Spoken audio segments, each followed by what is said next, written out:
things start to really go downhill. Hello guys, my name is the Polish Gamer and welcome to yet another album review. Last time I took a look at Nickelback's Dark Horse, and this time we're following that up with Nickelback's 2011 effort, which is called Here and Now.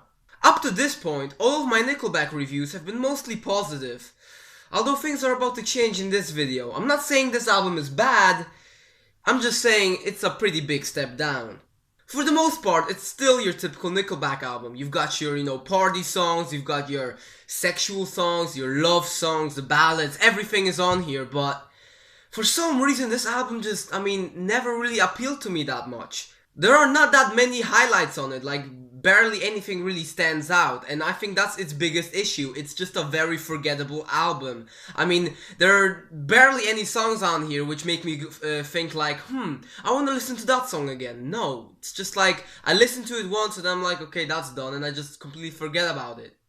That's not to say that there are a few decent tracks on the album. It actually starts out very strongly with the song This Means War, which is definitely one of Nickelback's more heavy tracks.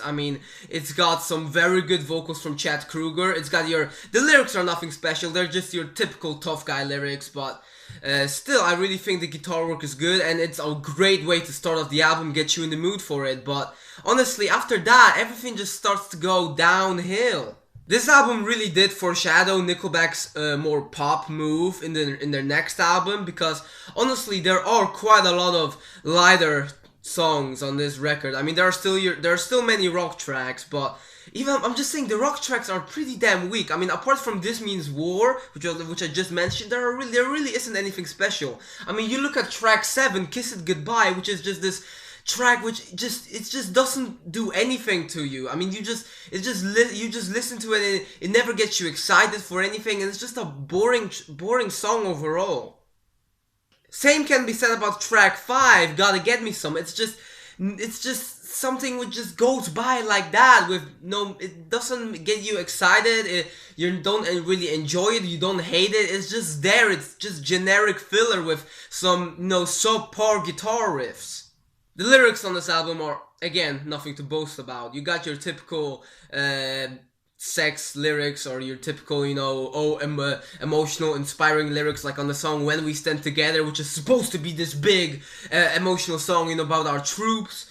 And while, it does have a message behind it, it's kind of like the Nickelback songs on the previous records, like If Today Was Your Last Day and If Everyone Cared. It has a message behind it, but the lyrics are really one-dimensional. There's really nothing all that deep behind them. You get what you get, and that's it. And it just doesn't really make you think. It's just flat out says it to your face, And that's a big issue with this album. It's just the lyrics are very.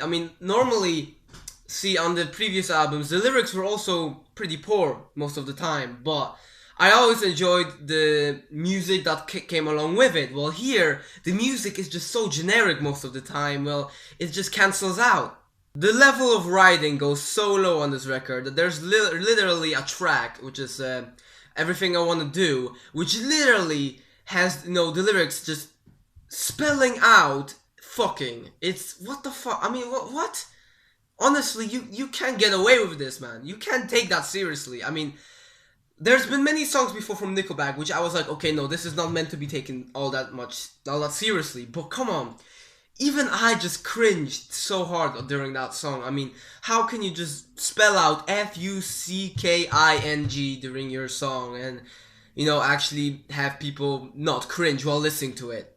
The album also doesn't really end strongly either. The last track, Don't Ever Let It End, is just a very repetitive love song which just gives you a headache because of how much the lyrics and everything, the chorus gets repeated over and over. You're like, don't let it end, don't ever let it end, and you're in your head, you're like, let this freaking song end now, because honestly, I'm about to kill myself.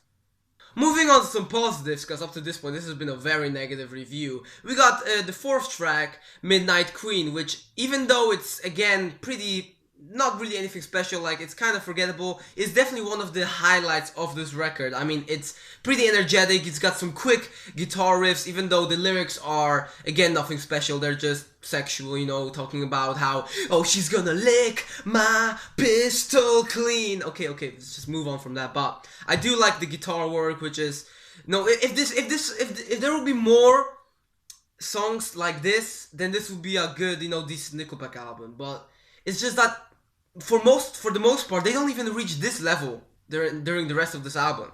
One of the most famous songs off of this record has to be track 6, Lullaby, which is actually pretty good, although again, it is one of those songs which is supposed to make you think, but in reality the lyrics are just so thin, there's really nothing to think about. I also personally am quite a big fan of the second track, Bottoms Up. I mean, it's your typical Nickelback party song, it's about getting drunk and shit, but I really do like it. I mean, it's got some generic guitars, but for some reason, I'm actually quite a big fan of it. It's definitely, again, you know, the album does start out strong with This Means War and it follows up with this. It does have a strong beginning, but eventually it just gets more and more forgettable over time. You're like, oh my god, and just this album just slowly develops into a chore and you just don't want to listen to it. Again, I want to say this is not the worst thing I've heard. The music on this is not bad. It's just not really good either. It's just very generic. It's filler. That's what this album is. It's filler. It's Nickelback's filler, okay? It's literally like, there was filler on all previous albums, okay? There was always 1 or 2 tracks which are like, okay, this is not really anything that special, but, you know, it just fills out the album. But here, there's just too much of that. There's not enough highlights, not enough things that stand out. It's so forgettable. I've said that so many times in this review, but I can't stress it enough. This album is so forgettable. It really is. I mean, when you got lyrics like on a song Trying Not to Love You, which is probably the most simple love song ever. I mean, honestly, it's something that could have been written by, you know, a student in like, I don't know, a half an hour, maybe even less. It's so simple, generic. It's just, oh, trying not to love you makes me want to love you more, you know. It's just so freaking nothing. It's just nothing special about it, man. Really, I mean, and you look at this album and some of the tracks here actually still get played at Nickelback concerts, you know, which makes you wonder, like, this does actually sell. This album still went platinum in the US. I mean, I don't know how. I mean, this is definitely when Nickelback started to go really downhill for me. I think it's still better than the next album, which I'm gonna review in next video, No Fixed Address, okay? We'll leave that for next time, so let's not talk about it now, but this really is a weak record, honestly. Like, again, I'm saying it's not bad, it's just not good, honestly. It's filler, it's generic, there's just nothing that stands out, honestly.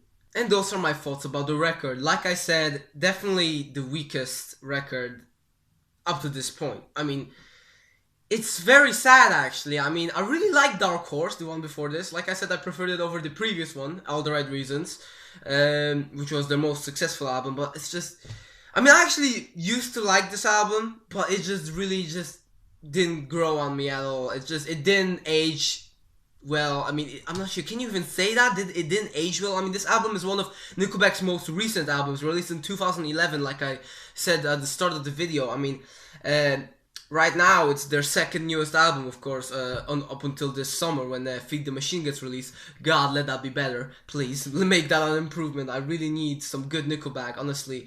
I'm telling you, the last 2 Nickelback albums, so this and the No Fixed Address, which I'm going to review in the next video, have been very, very poor, honestly. This has so far not been a good decade for Nickelback.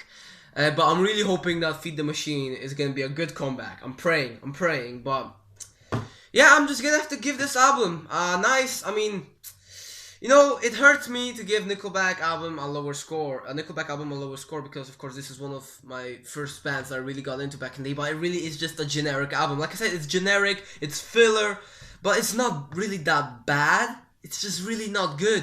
So, I'm gonna give it a 6. I'm gonna give it a 6 out of 10. Yeah, the lowest score up to this point, but it's not gonna be the lowest score overall, let me tell you that already. But that's it for this review. It's actually been kind of short, but then again, there's not much to say about this record, honestly. But yeah, my name has been the Polish Gamer. Hopefully you guys are looking forward to my next video. I'm gonna see you guys in my next video. So, bye!